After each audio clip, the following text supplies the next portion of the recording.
지난 한 주간 동안도 주님의 은혜 가운데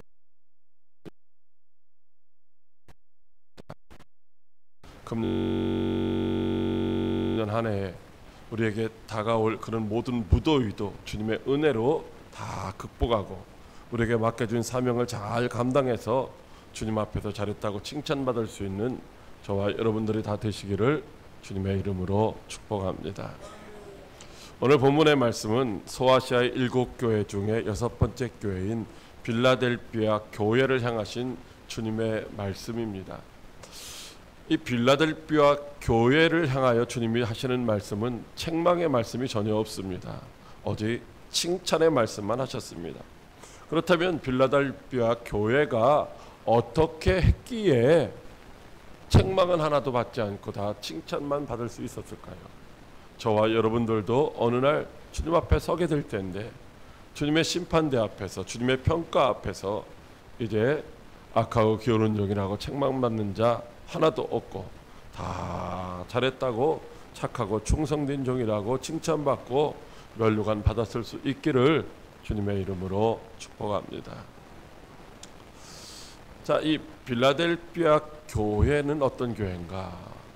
이 빌라델비아 교회를 향하여 주시는 말씀을 오늘은 그 배경을 좀 살펴보고 앞에 이제 그 주시는 말씀 일부를 살펴보고 다음 주에 이어서 결론적인 부분을 말씀을 드리도록 하겠습니다. 빌라델비아는 이 소아시아에 있었던 7개 지역의 다른 도시에 비해서 아주 상당히 작은 소규모의 도시였습니다. 에베소 교회 같은 경우에는 수십만 명이 살고 있었지만 이 빌라델비아는 뭐 그냥 10,000명 미만의 이런 작은 소도읍이라고 할 수가 있는 것이죠. 자, 이 빌라델비아는 포도주가 아주 유명했습니다. 포도주. 그래서 술의 신인 디오니수스를 숭배하는 그런 도시였습니다. 물론 다른 신들을 섬기는 그런 신전들도 많이 있었습니다. 이 빌라델비아는 저 사데라고 하는 지역, 지난 시간에 우리가 들었던 사데라고 하는 도시로부터 그리 멀리 떨어지지 않았는데 이 사데는 지진이 많이 일어났다고 했잖아요. 그래서 사데의 지진의 영향을 이 빌라델비아도 받았습니다. 그래서 직접적인 이런 진동의 영향도 받았지만 사데가 지진 날 때 어떻게 해요? 피난을 빌라델비아로 오는 거죠. 그래서 그런 지진의 영향도 받았는데 실질적으로 이 빌라델비아도 AD 17년이면은 예수님이 17살 정도 됐을 때를 이야기하는 것입니다. 그때에 아주 큰 지진이 나서 빌라델비아가 완전히 이제 멸망되었습니다. 그런 빌라델비아를 다시 그 후에 재건을 했죠. 지금은 빌라델비아라는 이 도시 성읍이 없는데 12세기까지만 해도 아주 상당히 이 빌라델비아는 노마와 소아시아를 연결하는 작은 이 무역의 통로로서 중요한 역할을 했고요. 또 사도 바울이 목숨 걸고 복음을 전한 지역이 처음에 복음을 전한 지역이 바로 이 소아시아잖아요. 이 터키 지역에 복음을 전했는데 그 후로 안타깝게도 이제 이슬람이 이제 그것을 점령하게 됩니다. 그래서 기독교가 사라지고 다 어떻게 돼요? 이슬람만 이게 남게 됐어요. 모슬렘이 뭐예요? 터키의 지금 뭐예요? 국교잖아요. 국교예요. 국교. 우리는 뭐 기독교나 불교나 이런 게 국교가 아니지만은 나라에서 정한 종교가 이슬람이에요. 터키는.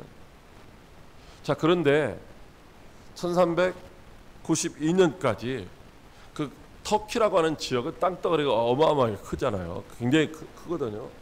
그 아주 터키라고 하는 아주 큰 바다와 같은 그런 터키 안에 이 빌라델비아라고 하는 곳은 아주 작은 섬과 같은 그런 큰 망망대에다 점 하나 찍어놓은 것 같은 그런 작은 도시였는데 이 도시에 뭐예요? 이 도시에 이제 기독교의 문화를 끝까지 꽃피우던 도시, 바로 이곳이 이제 빌라델피아인 것입니다. 터키 지역이 전부가 다 이제 이슬람화 되었는데도 아주 끝까지 버티던 저항하던 그런 도시가 빌라델피아다라고 하는 것입니다. 그래서 어쩌면은 빌라델피아 교회가 하나님께로부터 성전의 기둥이라며 그렇게 칭찬을 받았는지도 모르겠습니다. 자, 이 빌라델피아라고 하는 그 이름의 뜻은 무엇이냐면 형제의 사랑. 빌라델피아라고 하는 이름의 뜻은 형제의 사랑. 왜냐하면은 이 사랑이라고 하는 필로스, 형제간의 사랑, 혹은 우정이라고 하는 이 필로스라고 하는 단어와 형제라고 하는 아델포스라고 하는 이 두 단어가 이제 결합되어서 만들어진 이 단어가 빌라델피아예요. 그래서 빌라델피아는 뭐요? 형제를 사랑하는 자, 형제 사랑, 그런 의미가 바로 빌라델피아라고 하는 그 이름 안에 들어 있다라고 하는 것입니다. 그러면 이 빌라델피아라는 도시를 누가 만들었느냐, 누가 세웠느냐? 우리가 지난번에 이제 버가모라고 하는 것을 배웠잖아요. 버가모의 왕이 누구였느냐면 유메네스였어요. 이 버가모의 왕 유메네스가 이 빌라델피아라고 하는 도시를 세웠습니다.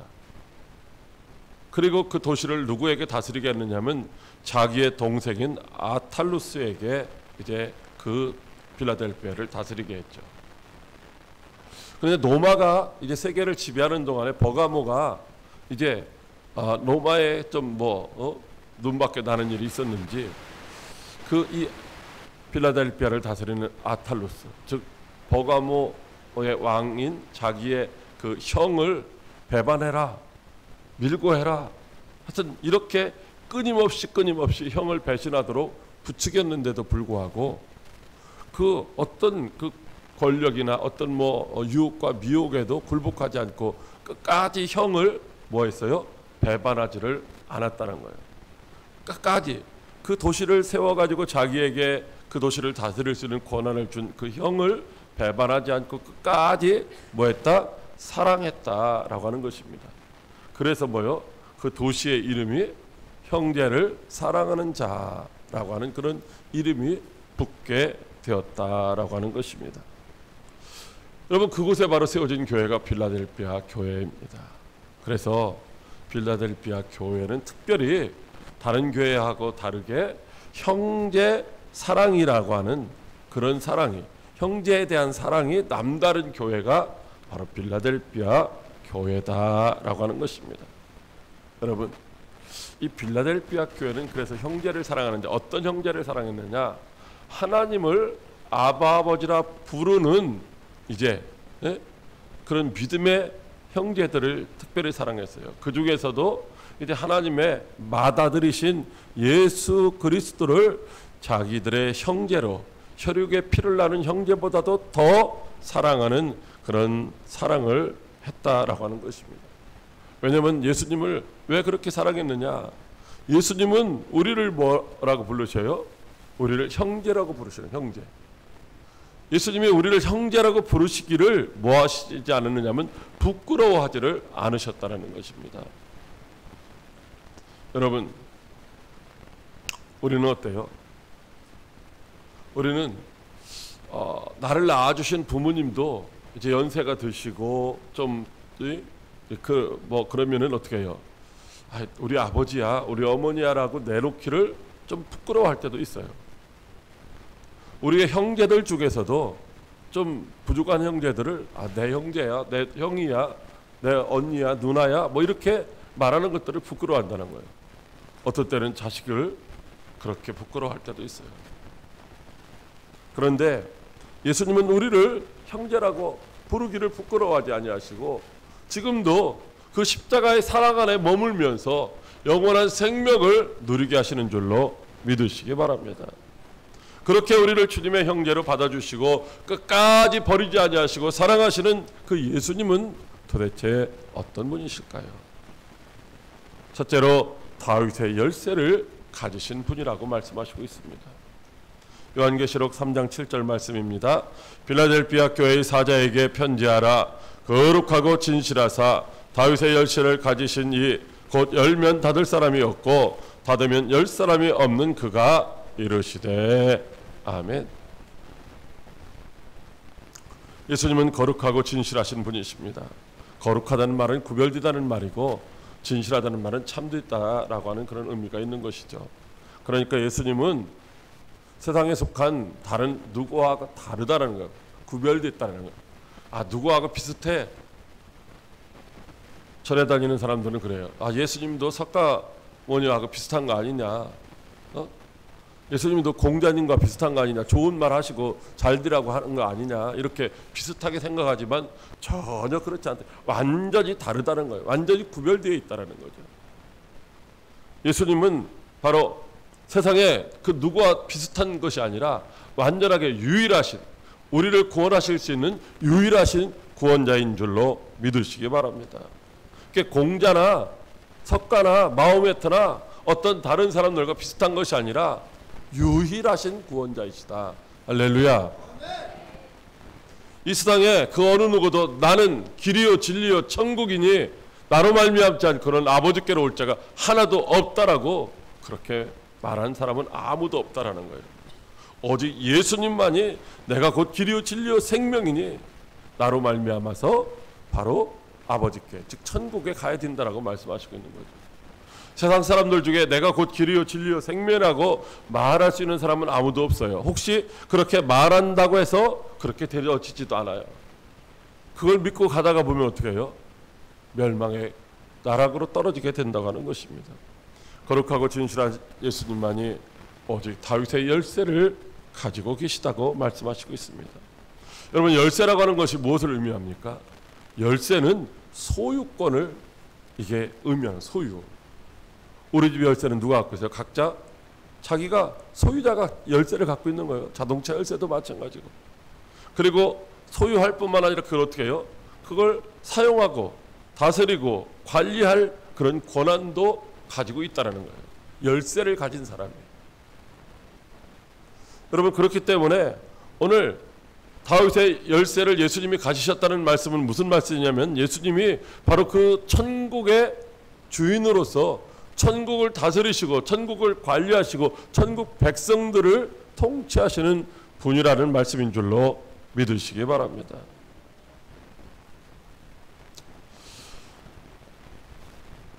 다윗의 열쇠는 바로 천국인 새 예루살렘 성으로 들어가는 문의 열쇠인 것입니다. 요한계시록 1장 18절 말씀에 보면 예수님이 사망과 음부의 열쇠를 가지셨다 이렇게 말씀하고 있습니다. 사망과 음부, 즉 지옥의 열쇠도 예수님이 갖고 계시다는 거죠. 그래서 이제 예수님을 믿지 않는 사람들을 지옥에 멸하실 수 있는 권세도 누구한테 있느냐? 바로 예수님에게 있는 거예요. 지옥에 멸하실 수 있는 권세도. 자, 그뿐만 아니라 예수님은 이렇게 지옥에 멸하실 수 있는 권세가 있는 그 음부의 열쇠, 사망의 열쇠뿐만 아니라 천국의 열쇠도 갖고 계시다는 천국의 열쇠. 이사야 22장 22절 말씀에 내가 또 다윗의 집의 열쇠를 그 어깨에 두리니 그가 열면 닫을 자가 없겠고 닫으면 열 자가 없으리라. 할렐루야. 여러분, 예수님이 열면 열려지는 것이고 예수님이 닫으면 닫혀지는 거예요. 예수님이 닫아놨는데 우리가 다 같이 가서 힘을 모아서 열자가 해서 열려지는 게 아니라는 거예요. 예수님이 열어놓으셨는데 우리가 모두 다 뒷매들여서 닫자라고 한다고 해서 닫아지는 것도 아니라는 거죠. 왜? 그 열쇠를 누구만 갖고 계셔요? 예수님만 갖고 계시기 때문에 세상에 그 누구도 다윗의 열쇠를 갖고 있지를 않다는 것입니다. 석가모니도 천국문을 여는 그 열쇠 갖고 계시죠. 공자도 안 갖고 있어요. 마호메트도 안 갖고 있어요. 그 누구도 천국문을 열 수 있는 사람이 아무도 없어요. 혹시 여기는 한 사람도 없겠지만 혹시 신천지 다니는 사람들이 그런 말을 하기도 합니다.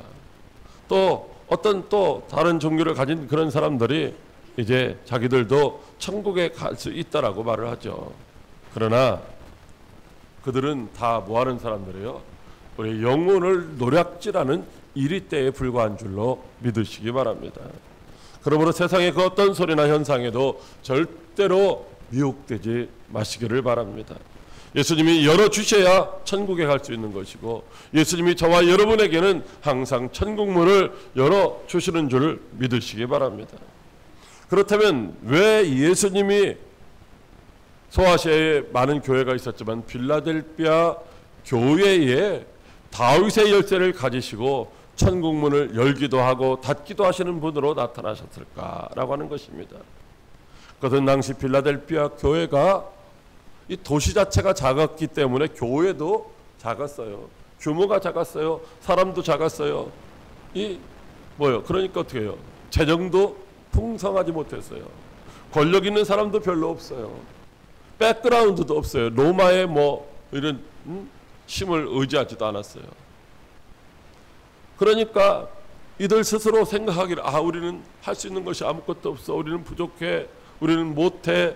이런 생각들을 가질 수밖에 없었던 것입니다. 그래서 예수님께서는 천국의 열쇠를 가지고서 나타나셔서 나는 모든 문제를 해결할 수 있는 열쇠를 가진 사람이야. 나는 천국의 문도 열기도 하고 닫기도 하는 그런 창조주 하나님이야. 너희가 나를 믿기만 하면은 모든 문제가 해결될 것이라고 그렇게 말씀하시기 위해서 다윗의 열쇠를 가지고 나타나신 줄로 믿으시기 바랍니다. 여러분, 저와 여러분 앞에 이제 주님이 이 천국문을 열고 닫을 수 있는 열쇠를 가지신 그 주님이 함께 하시면 저와 여러분의 인생에 닫혔던 것, 막혔던 것도 다 열려지게 될 줄로 믿으시기 바랍니다. 천국 열쇠를 가지신 예수님이 우리와 함께하면 언제나 어디에나 있을지라도 아무런 문제도 부족함도 없게 될 줄로 믿으시기 바랍니다. 저와 여러분은 언젠가는 이 땅에서 수고를 그치고 천국에 들어가야 합니다. 천국 열쇠를 가지신 예수님이 이 땅에서 막히고 그 닫힌 문도 열어주실 줄로 믿습니다. 그리고 마지막 날 중요한, 무엇보다도 중요한 그날에 우리 앞에 천국문을 활짝 열어주실 줄로 믿으시기 바랍니다. 천국문을 열어주실 그 주님과 늘 동행하는 저와 여러분들이 되시기를 주님의 이름으로 축복합니다. 둘째로 내 앞에 열린 문을 두었다고 하십니다. 요한계시록 3장 8절 상반절 말씀입니다. 볼지어다 내가 내 앞에 열린 문을 두었으되 능히 닫을 사람이 없으리라. 아멘. 다윗이 열쇠를 가지신 예수님이 바로 천국의 주인이십니다. 천국의 주이신 예수님이 천국문을 딱 닫아버리면은 우리가 아무리 몸부림쳐도 열 수가 없는 거예요. 누구도 그 문을 열 수가 없다는 거예요. 그런데 예수님께서 말씀하시기를 뭐라고 말씀하셔요? 보라, 내가 내 앞에 천국의 문을 열어놓았다. 이렇게 지금 말씀하시고 있는 거예요. 여러분, 이 얼마나 감격스러워 기쁘고 행복한 소리인지 모릅니다. 여러분, 예수님을 따르던 무리들 중에 예수님이 무덤에 장사된 이후에 예수님의 몸에 향품을 발라드리기 위해서 무덤 문으로 가면서 사람들이 어떻게 했어요? 누가 그 무덤의 문을 열어줄까? 그걸 근심하며 걱정하며 갔잖아요. 여러분, 세상에 그 무덤 문도 열 수가 없어서 근심 걱정하는데, 여러분, 천국 문이 우리 앞에 활짝 열려져 있다면은, 그래서 마음대로 우리가 들어갈 수 있게 되었다면은 그보다 더 복되고 복된 말씀이 어디에 있겠습니까? 여러분, 항상 그래서 천국 문이 열려져 있음을 믿으시고 감사하는 여러분들 되시기를 바랍니다. 필라델피아 교회 성도들은 항상 자신들의 앞에 모든 문들이 다 닫혀져 있다라고 생각했어요. 꽉 막혀 있다라고 생각했어요. 왜? 자칭 유대인이라 하는 사단의 해로부터 경제적으로, 정치적으로, 사회적으로 늘 압박을 당하며 고립을 당했기 때문입니다. 유대인과 로마인에게 항상 소외를 당하며 하고 싶은 일들을 아무것도 할 수가 없었어요. 이거 하려고 하면 이게 막히고 저거 하려면 저게 막히고 다 막히는 거예요. 그래서 우리는 뭐요? 다 막혔구나. 소망이 없구나. 희망이 없구나. 절망 중에 그렇게 살았다고 하는 것입니다. 그들을 이길 힘도 능력도 없어서 늘 억울하게 고통을 당하면서 그들 스스로 힘과 능력으로는 도무지 열 수 없는 그 문 앞에서 그들은 때로는 낙심하고 때로는 실망하고 원망하고 그래서 포기하고 싶을 때도 많았습니다. 다른 말로 하면 우리도 예수님 배반하고 받아들이신 우리의 큰 형님이신 그 예수님을 배반하고 이제는 세상과 적당히 타협하며 그냥 세상 것 좀 열려지는 대로 그렇게 살고 싶은 그런 유혹도 그런 미혹도 수없이 받았다는 것입니다. 그런데도 불구하고 그들은 예수님을 배반하지 않았어요. 그들이 큰 교회이기 때문에 힘이 있었기 때문에 예수님을 배반하지 아니한 것이 아니라 힘이 없었어요. 가진 것도 없었어요. 능력도 없었어요. 그런데도 예수님을 배반하지 않고 있었더니만 예수님께서 다윗의 열쇠를 가지고 짱하고 나타나셔서 봐라, 내가 지금 내 앞에 천국문을 열어 놓았으니 그리로 들어가라고 말씀하시는 줄로 믿으시기 바랍니다.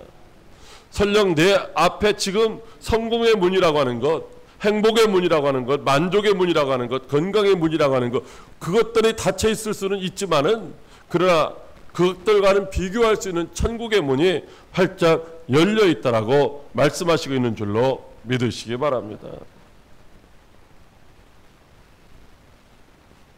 세상에서 성공했다고, 승리했다고, 권력을 부여잡고, 물질을 부여잡고 행복하지만은 그들에게는 뭐가 닫혀 있어요?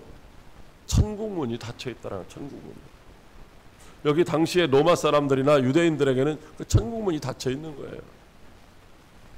그러나 그런 문은 닫혀 있을지라도 천국문이 열려지기만 하면은 아무런 문제가 없는 줄로 믿으시기 바랍니다. 사랑하는 광역교회 성도 여러분, 오늘 저와 여러분들에게 이제 세상의 문들, 성공의 문도, 만족의 문도, 행복의 문도, 건강의 문도, 물질의 문도 다 열려지고 그리고 어떻게 해요? 천국의 문도 함께 열려지면 얼마나 좋겠습니까? 그런데 그렇게 해주시지 않잖아요. 예수님이 바라고 원하는 것들을, 우리가 바라고 원하는 것들을 다 해줄 수 있는 그런 전능하신 분이시잖아요. 하나님이시잖아요. 또 예수님은 우리를 사랑하시고 우리가 복받아 누리기를 원하시는 분이시잖아요.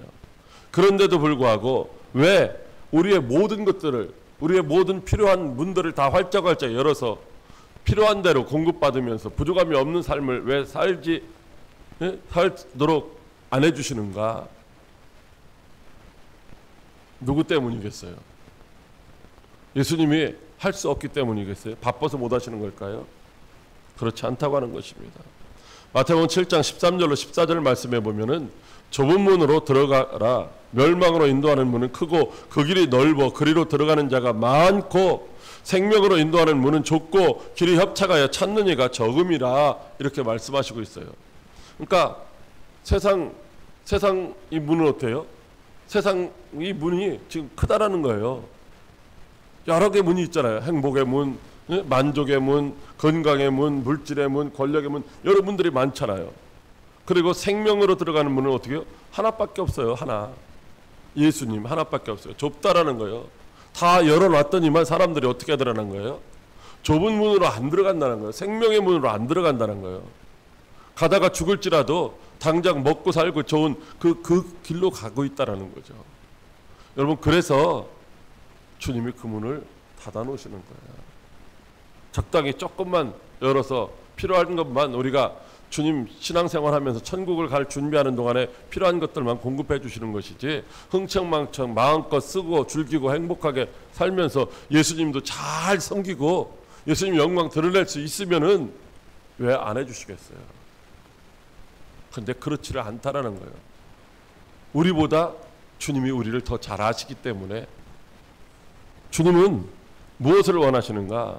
우리가 이 세상에서 잠깐 사는 이 세상에서 부족함이 없이 행복하게 살다가 지옥 가는 것을 원하시는 것이 아니라 비록 좀 부족하고 좀 힘들고 어렵게 살지만은 영원한 천국에서 주님과 함께 왕처럼 살자라고 말씀하시고 있는 것인 줄로 믿으시기 바랍니다. 그러므로 오늘 저와 여러분들이 설령 세상의 문이 안 열려진다고 해서 원망하거나 낙심하지 마시기 바랍니다. 만약에 우리에게 그런 문이 열려지고 천국의 문이 닫혀버리면 그것보다 더 불행한 사람은 아무도 없을 것입니다. 천국 문이 열려 있음에 감사하는 여러분들 다 되시기를 주님의 이름으로 축복합니다. 이사야 60장 11절에 내 성문이 항상 열려 주야로 닫히지 아니하리니 이는 사람들이 내게로 이방 나라들의 재물을 가져오며 그들의 왕들을 포로로 이끌어 옴이라고 말씀하시고 있습니다. 무슨 말씀이냐? 천국 문이 활짝 열려 있는 사람, 그 문 안에 들어간 사람들에게는 물질의 부족함도 없게 해 주신다는 말씀인 줄로 믿으시기 바랍니다. 천국 문이 활짝 열려 있는 사람, 그래서 항상 천국 문에 들어가고 나오고 하는 사람에게는 이제 악한 그 원수마귀 사탄이도 와서 굴복함으로 우리가 이기고 승리하게 한다는 말씀인 줄로 믿으시기 바랍니다. 그러므로 저와 여러분은 오직 천국 문 안에 들어가기를 힘써야 될 줄로 믿으시기 바랍니다. 시편 기자의 고백처럼 감사함으로 그 문에 들어가며 찬송함으로 그 궁중에 들어가서 천국 문을 열어주신 예수님께 감사하며 그의 이름을 송축하는 저와 여러분들이 다 되시기를 주님의 이름으로 축복합니다. 사랑하는 광역교회 성도 여러분, 지금 우리 앞에 천국 문이 열려져 있다는 말씀은 오늘 저와 여러분이 복음을 전할 이 전도의 문이 열려 있다는 말씀인 줄로 믿으시기 바랍니다. 만약에 천국 문이 닫혀버렸다면 우리가 아무리 복음의 나팔을 불어도 소용이 없어요. 천국 문이 이미 닫혀졌는데 복음이 어디 있겠습니까? 예수 믿으면 천국 들어간다는 말이 다 거짓말이 되는 거죠. 왜? 천국 문이 닫혀졌다면 말입니다. 하나님이 노아에게 방주를 지으라고 하고 노아의 문을 열려 있었죠. 그때 하나님께서 이제 노아와 8식구를 다 노아의 8식구를 방주에 들여보내고 하나님이 뭐요? 그 방주문 닫으셨어요. 거기가 어디예요? 거기가 천국인 거예요. 거기가 구원받은 곳. 방주문 닫았잖아요. 비가 옵니다. 홍수가 납니다. 물이 차오릅니다. 동네 사람들이 야 우리도 거기 들어가자. 문을 두드리고 발버둥치고 아우성을 쳤지만은 그 문은 다시 열리지가 않았다는 것입니다. 사랑하는 성도 여러분, 지금 우리 앞에 천국에 들어갈 수 있는 그 전도의 문이 열려 있다는 사실은 큰 은혜고 축복인 줄로 믿으시기 바랍니다. 그러므로 오늘 저와 여러분들은 이 천국문 안으로 사람들을 들여보내기를 힘쓰는, 즉 전도자의 삶을 살아야 하는 줄로 믿으시기 바랍니다. 영혼을 사랑하며 전도하는 우리 앞에 항상 천국문이 열려져 있을 줄로 믿으시기 바랍니다. 특별히 세상에서 유래하며 방황하는 불쌍한 영혼들의 손을 잡고 저와 여러분들이 천국문 안에 들어가기를 힘쓰는 그런 축복의 주인공들이 다 되시기를 주님의 이름으로 축복합니다. 기도하겠습니다. 살아계셔서 역사하시는 참 좋으신 하나님 아버지, 고맙고 감사를 드립니다.